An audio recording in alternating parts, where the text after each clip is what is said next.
हनुमान हनुमान वीर बलवान रसिया।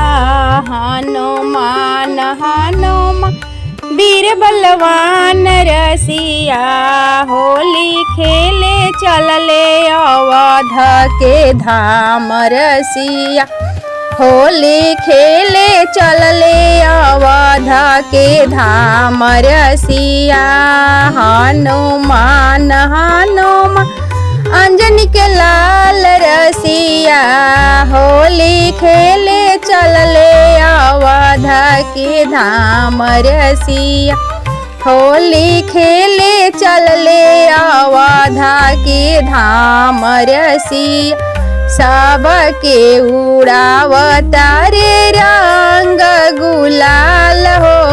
सब लोग उड़ावता रे रंग गुलाल हो। हनुमान उड़ावेले सिंदूर रसिया।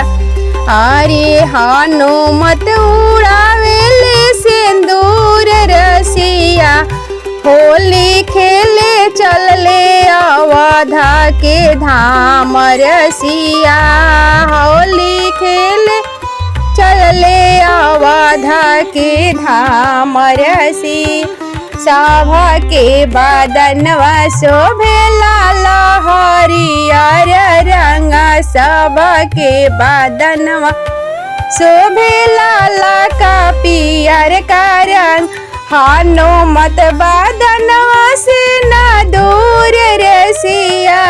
यारे हनुमत बदन से दूर रसिया।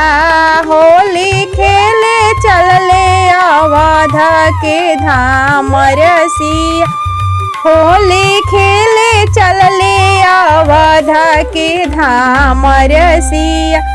हनुमान हनुमान वीर बलवान रसिया। हनुमान हनुमान वीर बलवान रसिया। होली खेले चलले अवध के धाम रसिया। होली खेले चलले अवध के धाम हो रसिया।